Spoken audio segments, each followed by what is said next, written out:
ഇല്ല. അതേപോലെ നമ്മൾ റിയാക്ട് ചെയ്യണം. ചുമ്മാ എല്ലാത്തിനും റിയാക്ട് ചെയ്യണം എന്നല്ല പറയണം. നമ്മൾക്കെതിരെ ഒരു തെറ്റായ ആർഗ്യുമെന്റ് ആരെങ്കിലും നടത്തിയാൽ നമ്മൾ തിരിച്ച് സംസാരിക്കുക. എന്തിനാണത് സംസാരിച്ചത്? തെളിവുണ്ടോ? എവിഡൻസ് ഉണ്ടോ? സംസാരിക്കുക. അങ്ങനെ പറയും. ഇപ്പം എൻ്റെ റിലേഷൻസ് ആണെങ്കിലും ഞാൻ ബ്രേക്കപ്പ് ആയി കഴിഞ്ഞിട്ടുണ്ടെങ്കിൽ ആളുകൾ പറയുന്നൊരു കാര്യമാണ്, ഞാൻ അവരുടെ നഷ്ടപരിഹാരം മേടിച്ച് സ്വത്തുക്കളെല്ലാം മേടിച്ചിട്ട് പിരിഞ്ഞു വന്നു. അത് ഇവർക്ക് എന്താണ് എവിഡൻസ് ഉള്ളത്? ഉണ്ടെങ്കിൽ സംസാരിക്കണം അല്ലേ? ചുമ്മാ നമ്മൾ ഏത് റിലേഷൻ ബ്രേക്കപ്പ് ആയാലും പറയുന്ന ഒരു കാര്യമാണ്. ഈ സ്ത്രീകൾ ഡിവോഴ്സ് ആയി കഴിഞ്ഞാൽ പറയും അവർ നഷ്ടപരിഹാരത്തിന് വേണ്ടിയിട്ട്. അതിനകത്ത് അവർ എത്രത്തോളം ടോക്സിസിറ്റി അനുഭവിച്ചിട്ടുണ്ടാവുന്നു, അവർ അതിനകത്ത് നിന്ന് രക്ഷപ്പെടാനായിരിക്കും ഇതിൽ നിന്ന് പുറത്തേക്ക് വന്നൊന്നും അറിയില്ലല്ലോ. രണ്ടുപേരും അനുഭവിച്ചിട്ടുണ്ടാവും. ചിലപ്പോൾ ആണുങ്ങളും അനുഭവിച്ചിട്ടുണ്ടാവും, പെണ്ണുങ്ങളും അനുഭവിച്ചിട്ടുണ്ടാവും, ഞാനും അനുഭവിച്ചിട്ടുണ്ടാവും. അത് ഇവർക്ക് അറിയില്ലല്ലോ. ചുമ്മാ ഇരുന്നിട്ട് കമന്റ് അടിക്കുമ്പോൾ അത് അവിടെ സത്യമാണല്ലേ.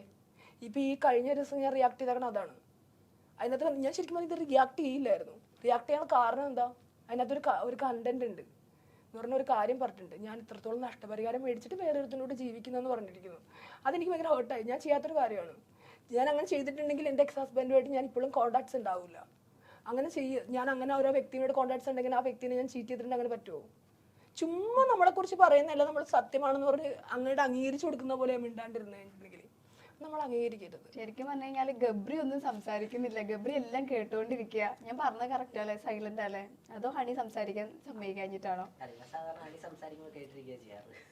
ഇനി ഞാൻ ഗബ്രിയോട് ചോദിക്കുക. അതായത് ഇപ്പോൾ ഒരു ട്രാൻസ് മെൻ ആണല്ലോ. അപ്പോൾ ഇപ്പൊ നമ്മുടെ സൊസൈറ്റി ട്രാൻസ് മെൻ ആണെങ്കിലും ട്രാൻസ് വിമൺ ആണെങ്കിലും അവർ നോക്കി കാണുന്ന ഒരു സമീപനത്തിൽ മാറ്റം വന്നിട്ടുണ്ടെന്ന് തോന്നിയിട്ടുണ്ടോ? ഉണ്ട്. നേരത്തെ കാലം ഒരുപാട് മാറ്റങ്ങൾ വന്നിട്ടുണ്ട്. പക്ഷേ സ്റ്റിൽ നമ്മുടെ വീഡിയോസിന് താഴെ വരുന്ന കുറെ വൾഗർ ആയിട്ടുള്ള കമന്റ്സ് ഉണ്ടാവും. ഒരുപാട് പേര് മാറിയിട്ടുണ്ട്, അതുപോലെ തന്നെ മാറാത്ത ഒരുപാട് പേരും ഉണ്ട്. നമ്മളെ മോശം പറയാൻ വേണ്ടി തന്നെ ശ്രമിക്കാൻ, അതിനുവേണ്ടി തന്നെ ഫേക്ക് അക്കൗണ്ടുകൾ ഉണ്ടാക്കി വരുന്ന ആൾക്കാരുണ്ട്. ഇഷ്ടം പോലെ മോശം കമന്റ്സ് വരുന്നുണ്ട്. അതിപ്പോൾ എൻ്റെ ആയിക്കോട്ടെ ഹണിയുടെ ആയിക്കോട്ടെ എല്ലാവരുടെ വീഡിയോസിൻ്റെ താഴെ വരുന്നുണ്ട്. അതിപ്പം അവർക്ക് പേഴ്സണലി ഞങ്ങൾ ഒരു കാര്യവും ചെയ്യുന്നില്ല. ഞങ്ങളുടെ അക്കൗണ്ടിൽ ഞങ്ങളുടെ ഫോണിലെടുത്ത വീഡിയോസ് ഞങ്ങൾ പോസ്റ്റ് ചെയ്യുന്നു. അതിന് അവർ കാണണ്ട അത് അവരുടെ പേഴ്സണൽ ചോയ്സ് ആണ്. അതിൽ വന്ന് കമന്റ് മോശമായിട്ട് ഇടുന്നത് എന്തുകൊണ്ടാണ് ഞങ്ങൾക്ക് അറിയത്തില്ല. ഞങ്ങൾ കുറേയൊക്കെ വെറുതെ വിട്ടുകളയും, പക്ഷെ പ്രതികരിക്കേണ്ടത് ഞങ്ങൾ പ്രതികരിക്കാറുണ്ട്. എനിക്ക് തോന്നുന്നു ട്രാൻസ് പീപ്പിൾ എന്തെങ്കിലും ചെയ്ത് കഴിഞ്ഞാലാണ് കുറെ ആൾക്കാർക്ക് പ്രശ്നം തോന്നുന്നത്. അതായത് നോർമൽ ആൾക്കാർ ചെയ്യുമ്പോൾ പ്രശ്നം. ഇപ്പോൾ സ്റ്റെല്ലയുടെ മാരേജ് പറഞ്ഞു, അപ്പോൾ അത് കുറെ ആൾക്കാർക്ക് ഭയങ്കര പ്രശ്നമായിരുന്നു. എന്താ ഇപ്പം ഇങ്ങനെ കല്യാണം കഴിക്കുന്നത് ആദ്യമായിട്ടാണോ, അങ്ങനെയാണോ, ഇങ്ങനെയൊക്കെ ചോദിച്ചു കുറേ പ്രശ്നങ്ങൾ ഉണ്ടായിരുന്നു. അപ്പോൾ ഇങ്ങനെ ഒരു കാറ്റഗറി ഓഫ് ആൾക്കാർ ചെയ്യുമ്പോഴാണ് കുറെ ആൾക്കാർക്ക് പ്രശ്നം അല്ലേ? മെയിനായിട്ടുള്ള പ്രശ്നം എന്ന് പറഞ്ഞാൽ എല്ലാവരും എന്ത് കാര്യം പോയാലും ഫിസിക്കലിലേക്ക് പോകും. എല്ലാ കാര്യങ്ങളും ചെയ്തേ ഇവര് ബെഡ്റൂമിൽ എന്താ ചെയ്യുന്ന. പിന്നെ കോലുകളി എന്നൊരു സംഭവം, മെയിനായിട്ട് കോലുകളി. രണ്ട് മിസൈലുകൾ തമ്മിൽ വന്ന് ഇടിക്കും. ഞങ്ങളുടെ കമന്റുകളിലൊക്കെ വന്നെ, എൻ്റെ കമന്റിൽ പിന്നെ അത് കുറവാട്ടോ. ഇപ്പം അങ്ങനെയൊന്നും കാര്യങ്ങളൊന്നും എൻ്റെ ഇല്ല. മീൻസ് എനിക്കൊരു അവർ ഒഴിവാക്കിയിട്ടിരിക്കുകയാണെന്ന് തോന്നുന്നു ഈ കമന്റ് ഇടുന്ന ആളുകൾ. അങ്ങനത്തെ കമന്റുകൾ എൻ്റെ കുറവാണ്. ഈ മിസൈൽ വന്നിരിക്കുന്നത് കോലുകളിയൊക്കെ എനിക്ക് തോന്നുന്നു അതില്ല. ചിലപ്പോൾ സർജറി ചെയ്ത ഒരാളായതുകൊണ്ടായിരിക്കാം. മുന്നേ ഉള്ള അല്ലാത്ത ആളുകളുടെ മിക്കതിനും കാണുന്നത് ഇപ്പൊ സ്റ്റെല്ലയുടെ ഇത് കണ്ടറിയാം. രണ്ട് മിസൈലുകൾ തമ്മിൽ വന്ന് ഇടിക്കുന്നു. ബെഡ്റൂമിൽ എങ്ങനെയാ ഇവരുടെ ബയോളജിക്കൽ എങ്ങനെയാണ്. മീൻസ് ആളുകൾ എന്തിനാണ് ഇതിലേക്ക് ഇത്ര ക്യൂരിയസ്. ഇപ്പൊ സ്റ്റെല്ലയുടെ കാര്യത്തിലാണ് സ്റ്റെല്ല 9 years ആയെന്ന് പറയുന്ന ഒരു റിലേഷൻ ആയിട്ട്. അയാള് ആ സുജിത്ത് എനിക്കറിയില്ല, പുള്ളി സ്റ്റെല്ലേനെ എല്ലാ രീതിയിലും മനസ്സിലാക്കിയിട്ടുണ്ടാവും. അപ്പൊ അയാളുടെ ആ ഒരു മനസ്സിന്റെ സ്നേഹമാണ് കാണുന്നത്. ഇവര് ഇതിനെ കുറിച്ചിട്ട് ഇത്രത്തോളം പറഞ്ഞ് ഇവരാഗ്രഹിക്കുന്നത് എന്താണ്? പുള്ളി ഡിവോഴ്സായി പോകണമെന്നോ അല്ലെങ്കിൽ വിട്ടിട്ട് പോകണമെന്നൊക്കെ എനിക്ക് ആഗ്രഹിക്കുന്നത്. ഇപ്പൊ എൻ്റെ പാർട്ട്ണറിനോടത്തും ഇതൊക്കെ തന്നെ സംസാരിച്ചുകൊണ്ടിരുന്ന വെച്ചത് എല്ലാവരും. ഇപ്പൊ ഞങ്ങളെ സപ്പോർട്ട് ചെയ്ത ആളുടെ ഫ്രണ്ട്സും ഉണ്ടായിരുന്നു, ഇപ്പൊ ഞങ്ങളുടെ ഫ്രണ്ട്സും ഉണ്ടായിരുന്നു. ഇപ്പൊ മെയിനായിട്ട് ഇപ്പൊ പുള്ളിയുടെ അനിയത്തിനെ കെട്ടിയിരിക്കുന്നത് ഞങ്ങൾ സപ്പോർട്ട് ചെയ്ത്, എൻ്റെ ഹസ്ബൻഡിന്റെ സിസ്റ്ററിനെ കെട്ടിയിരിക്കുന്നത് എൻ്റെ ഹസ്ബൻഡിന്റെ ഫ്രണ്ടാണ്. ഞങ്ങളുടെ ഫ്ലാറ്റിലെ നിത്യ സന്ദർശകനായിരുന്നു ആള്. എൻ്റെ ഹസ്ബൻഡിന്റെ ഫ്ലാറ്റിൽ നിത്യ സന്ദർശകനായിരുന്നു ആള് പറവൂരിലുള്ള. എന്നിട്ട് ആള് എന്നെയും ഹസ്ബൻഡിനെ ഭയങ്കര സപ്പോർട്ട് ചെയ്ത ഒരാളാണ്. ഒരു ദിവസം ഞാൻ കേട്ടതാണ് അപ്പുറത്തെ ബാൽക്കണിയിൽ സംസാരിച്ചുകൊണ്ടിരിക്കുന്നത്.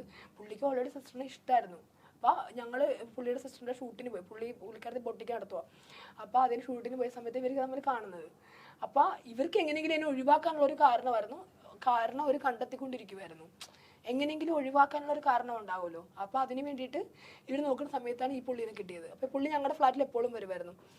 അങ്ങനെ ഇവർ തമ്മിൽ ഈ അനിയത്തിയും ഇവരും തമ്മിൽ കോൺടാക്ട്സ് ആയി. അപ്പൊ ഈ ബെസ്റ്റ് ഫ്രണ്ടായിട്ട് എന്നെ അത്ര നാൾ സപ്പോർട്ട് ചെയ്ത്, ഞാൻ ഫുഡൊക്കെ വെച്ച് കൊടുത്ത് കഴിച്ചുകൊണ്ടിരുന്ന ആള് എന്നെ ഭയങ്കരമായിട്ട് സപ്പോർട്ട് ചെയ്ത്. ഇപ്പൊ ഞാനും ഹസ്ബൻഡും തമ്മിൽ എന്തെങ്കിലും സ്വരച്ചേർച്ച ഉണ്ടെങ്കിൽ ഞങ്ങളെ പറഞ്ഞ് മനസ്സിലാക്കി തരുന്ന ആള് പിന്നെ ഹസ്ബൻഡിനെ കൊണ്ട് എപ്പോഴും പുറത്തു പോകാൻ തുടങ്ങി. എപ്പോഴും എപ്പോഴും പുറത്തു പോക്കാണ്. അപ്പം ഞാൻ ചോദിക്കാം എന്ത് പറ്റി ഇപ്പം പതിവില്ലാത്ത പുറത്തു പോക്കാണ്. അപ്പം എനിക്കറിയില്ല എന്താ സംഭവം. കാരണം പുള്ളിക്ക് ഒരു ഉദ്ദേശമുണ്ട്, ഫ്രണ്ടിന് ഉദ്ദേശമുണ്ട് അനിയത്തിനെ കല്യാണം കഴിക്കണം, അനിയത്തിക്കൊരു ഉദ്ദേശമുണ്ട്, അമ്മയ്ക്കൊരു ഉദ്ദേശമുണ്ട്, എൻ്റെ നിന്ന് ഹസ്ബൻഡിനെ പിരിച്ചുകൊണ്ട് പോകണം.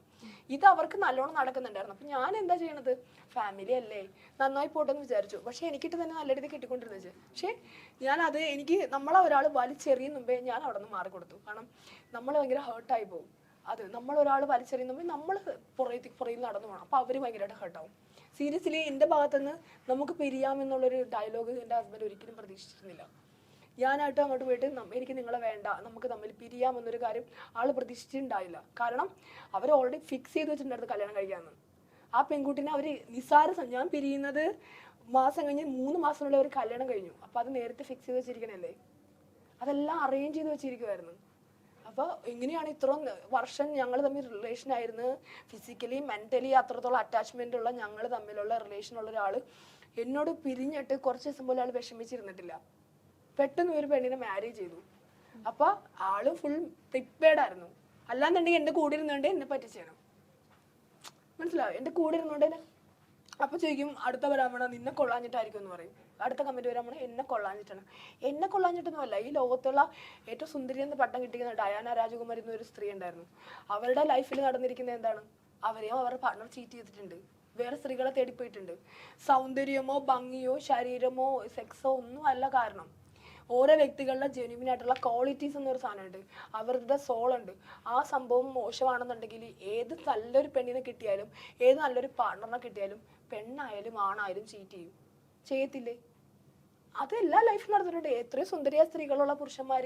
എന്നിപ്പോൾ ഞാൻ എറണാകുളത്ത് ചക്കരപ്പറമ്പിൽ താമസിക്കുന്ന സമയത്ത് ഞാൻ ടോപ്പ് ഫ്ലോറിൽ താമസിക്കുന്നു. അതിന് മുമ്പ് ഞാൻ താഴത്തെ ഫ്ലോറിൽ താമസിക്കുന്ന സമയത്ത്, പേര് ഞാൻ പറയുന്നില്ല ആളുടെ, ഇപ്പുറത്തെ എൻ്റെ റൂമിൻ്റെ ഇപ്പുറത്തെ താമസിക്കുന്ന എൻ്റെ ഫ്രണ്ടിൻ്റെ ഫ്ലാറ്റിൽ ഇത്രയോ സുന്ദരിമാരായ സ്ത്രീകളുടെ ഭർത്താക്കന്മാർ വരുമായിരുന്നു.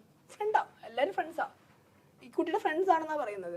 പക്ഷേ ആ കുട്ടി എൻ്റെ അടുത്ത് വന്ന് പറയുന്ന കാര്യങ്ങൾ ഫ്രണ്ട്സ് ആണെന്ന രീതിയിലല്ല, ഫോട്ടോസും ഫ്രണ്ട്ഷിപ്പിൻ്റെ കാര്യങ്ങളല്ല കാണിച്ചുകൊണ്ടിരുന്ന വെച്ചത്.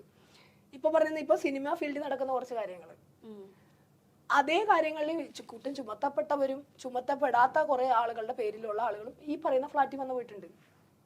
എൻ്റെ ഈ ഫ്രണ്ടിൻ്റെ ഫ്ലാറ്റിൽ, ഈ പറയുന്ന എൻ്റെ ഫ്രണ്ടിൻ്റെ ഫ്ലാറ്റിൽ ഈ ഫ്രണ്ടിനെ കാണാൻ വന്ന് പോയിട്ടുണ്ട്. അവർ തമ്മിലുള്ള റിലേഷൻ എന്തായിരിക്കും? അപ്പോൾ ഞാൻ ചോദിക്കും എന്തിനു വന്ന്, മോളെ എന്തിനാ വന്നെന്നറിയില്ലേ? മീൻസ് അവൾ വിത്തിന് എവിഡൻസ് എടുത്ത് വെച്ചിട്ടുണ്ട്, ഫോട്ടോസ്. പക്ഷെ അവൾക്ക് ഇത് പബ്ലിക്കലി പറയാനോ സംസാരിക്കാനോ താല്പര്യമില്ല. അപ്പോൾ ചോദിക്കും ഞാൻ ഇങ്ങനത്തെ ഇതിൽ വർക്ക് ചെയ്തിട്ടുണ്ട്, എനിക്ക് ഇങ്ങനത്തെ ഇതൊന്നും ഉണ്ടായിട്ടില്ല.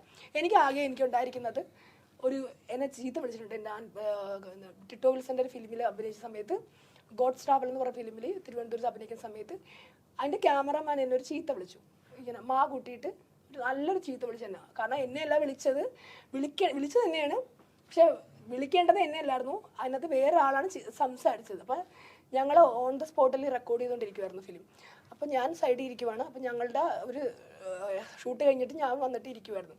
അപ്പോൾ ആരോ ഷൂട്ട് ചെയ്യുന്ന സമയത്ത് സംസാരിച്ചപ്പോൾ ഈ ആൾ കണ്ടു സംസാരിക്കുന്ന ആളാണ്. അപ്പം ഇത്തിരി സീനിയർ ആർട്ടിസ്റ്റ് ആയതുകൊണ്ട് ആളെ തെറി വിളിച്ചില്ല.